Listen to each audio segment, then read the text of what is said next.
അസ്സലാമു അലൈക്കും വറഹ്മത്തുള്ളാഹി വബറകാതുഹു. ബിസ്മില്ലാഹിർറഹ്മാനിർറഹീം.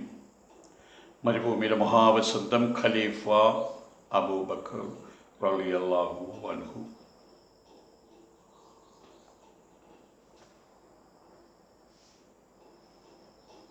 ഹിജറയുടെ കാര്യങ്ങളെല്ലാം അബൂബക്കറിനെ അറിയിച്ചു.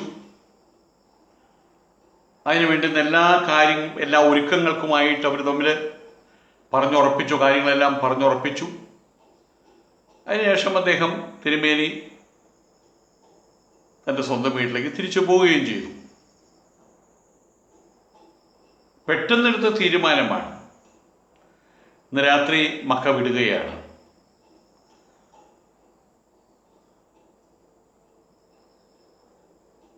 തൻ്റെ സ്വന്തം നാട്ടിൽ പലരുമായിട്ട് പല രീതിയിലുള്ള ബന്ധങ്ങളുണ്ട്.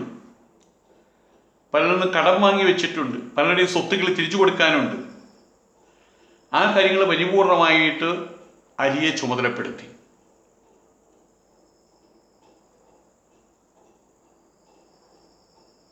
നേരം ഇരുട്ടാൻ തുടങ്ങി.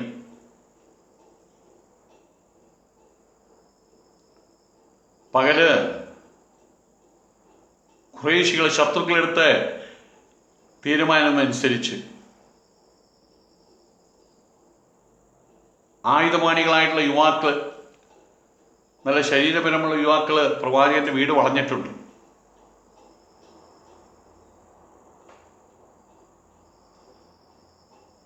അവരെല്ലാം കണ്ണു വെട്ടിച്ചുകൊണ്ടാണ് പ്രവാചകൻ പുറത്തേക്ക് വന്നത്.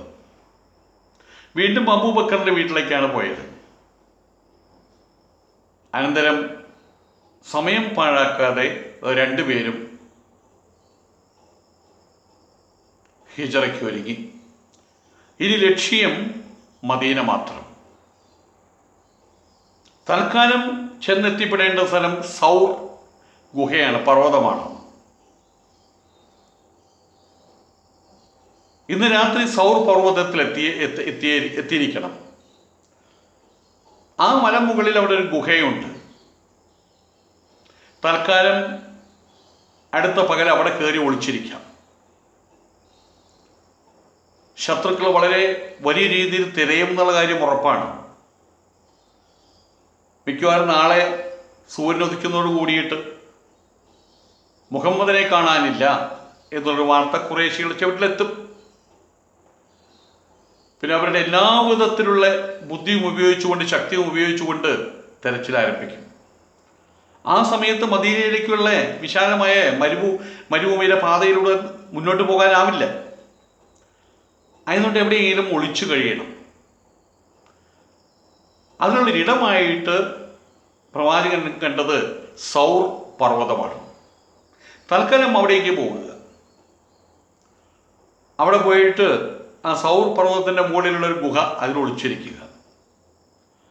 ഇവരുടെ തിരച്ചിലെല്ലാം കഴിഞ്ഞിട്ട് അവരുടെ ശത്രുവായിട്ടുള്ള താൻ എവിടേക്കോ പോയി കഴിഞ്ഞു, ഈ ഭാഗത്ത് എവിടെയും ഇല്ല എന്നുള്ളൊരു തീരുമാനത്തിൽ ശത്രുക്കൾ എത്തിക്കഴിഞ്ഞാൽ ഈ ഗുഹയിൽ നിന്ന് പുറത്തു കിടക്കാം, മദീനയിലേക്ക് യാത്രയാകാം. ഇങ്ങനെയാണ് അവർ തീരുമാനിച്ചത്. യാത്ര തുടങ്ങി.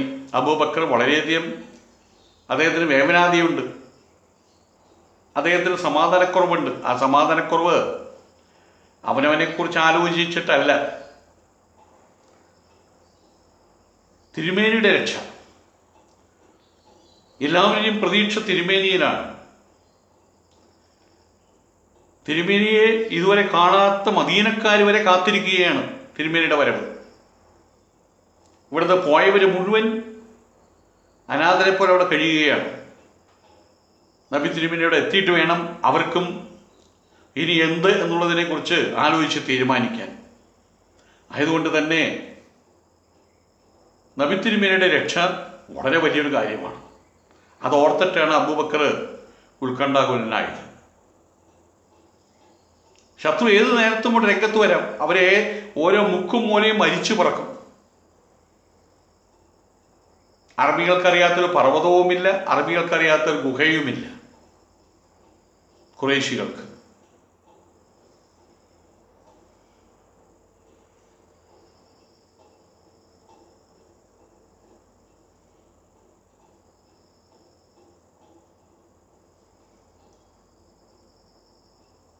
അബൂബക്കർ അദ്ദേഹത്തിൻ്റെ വേവലാതി എല്ലാ സമയത്തും കാട്ടിൽ നിൽക്കുന്ന കൃഷ്ണമൃഗത്തെ പോലെ അതെ അങ്ങോട്ട് നോക്കുന്നു, ഇങ്ങോട്ട് നോക്കുന്നു, പുറകോട്ട് നോക്കുന്നു, മുന്നോട്ട് നോക്കുന്നു. എവിടെ നിന്നാണ് ശത്രു വരിക എന്നറിയില്ലല്ലോ. ചിലപ്പോൾ നബി തിരുമേനിയുടെ മുമ്പിൽ കയറി നടക്കും, ചിലപ്പോൾ പിന്നിൽ കയറി നടക്കുന്നു. ആകെ ഒരു വിഭ്രാന്തി. അബൂബക്കറിൻ്റെ ആ വേവലാതി കണ്ടാൽ ഒരു കാര്യം നമുക്ക് മനസ്സിലാവും. നബി തിരുമേനിയുടെ തിരുദൂതരുടെ ദൈവദൂതരുടെ കാര്യത്തിൽ അദ്ദേഹത്തിനുള്ള ഉത്കണ്ഠ എത്രത്തോളം വലുതാണ്, അത് അദ്ദേഹത്തിൻ്റെ ആ സമയത്തുള്ള വിഭ്രാന്തി കണ്ടാൽ മനസ്സിലാവും. എന്തിനേറെ അവർ സൗർ പർവ്വതത്തിനടുത്തെത്തി, എൻ്റെ മേലേക്ക് കയറി ഗുഹാമുഖത്തെത്തി. എന്ന ഉടനെ തിരുമേനി അതിനകത്തേക്ക് കയറാനുള്ള ഭാവമാണ്. ആരും ഉപയോഗിക്കാത്ത ഗുഹയാണ്. അതിനകത്ത് ഇനി വല്ല കാട്ടു മൃഗങ്ങൾ ഉണ്ടാകുമോ, അല്ലെങ്കിൽ വല്ല ഇഴജന്തുക്കൾ ഉണ്ടാകുമോ ഒന്നും അറിയില്ല. ആയതുകൊണ്ട് തന്നെ അബൂബക്കർ പറഞ്ഞു, അങ്ങനെ അതിലേക്ക് ഇറക്കാൻ വരട്ടെ, കാലെടുത്ത് വയ്ക്കാൻ വരട്ടെ, ആദ്യം ഞാൻ അതിനകത്തേക്ക് കയറാം, എന്നിട്ട് ഞാൻ പറയുമ്പോൾ അങ്ങ് വന്നാൽ മതി. ദ്രോഹിക്കാൻ കഴിവുള്ള ജീവികൾ വല്ലതും അതിനകത്തുണ്ടെങ്കിൽ അവരുടെ ആക്രമണം ഉണ്ടായാൽ അതിൻ്റെ വേവലാതി പ്രവാചകനുണ്ടാവരുത്. തനിക്കുണ്ടായാലും പ്രശ്നമല്ല, താനൊരു വ്യക്തി മാത്രമാണ്. പക്ഷേ തിരുദൂതരൊരു പ്രസ്ഥാനമാണ്. ഒരുപാട് ആളുകളുടെ പ്രതീക്ഷയാണ്, ആശയാണ്. ലോകരക്ഷകനാണ് അദ്ദേഹം. ആയതുകൊണ്ട് തന്നെ തനിക്കേൽക്കുന്ന നാശം താൻ ഇല്ലാതായാലും അത് വലുതല്ല. തിരുമേനിക്ക് യാതൊരു വിധത്തിലുള്ള മുറിപ്പാടുകൾ ഉണ്ടാവരുത്. ഈ ചിന്തയാണ്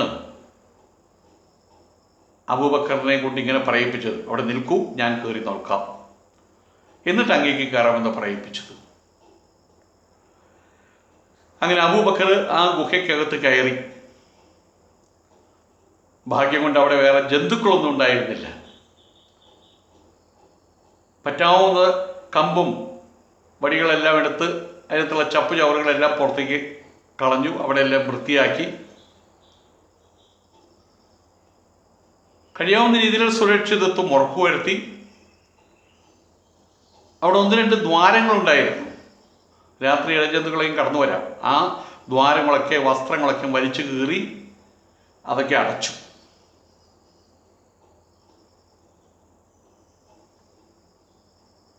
അനന്തരം തിരുമേനിയെ അകത്തേക്ക് ക്ഷണിച്ചു. നബി തിരുമേനി ആ ഗുഹയ്ക്കകത്ത് കയറി. ഏതായാലും ആദ്യം ചെയ്യേണ്ടത് വിശ്രമിക്കുക എന്നുള്ളതാണ്. 2 ദിവസമായിട്ട് കൃത്യമായിട്ട് ഉറങ്ങിയിട്ടില്ല. ആയതുകൊണ്ട് ആദ്യം ഒന്ന് വിശ്രമിക്കുക, ബാക്കിയുള്ള കാര്യങ്ങൾ പിന്നെ. അദ്ദേഹം അവിടെ കിടന്നു. തല അബൂബക്കറിൻ്റെ മടിയിലാണ് വെച്ചത്.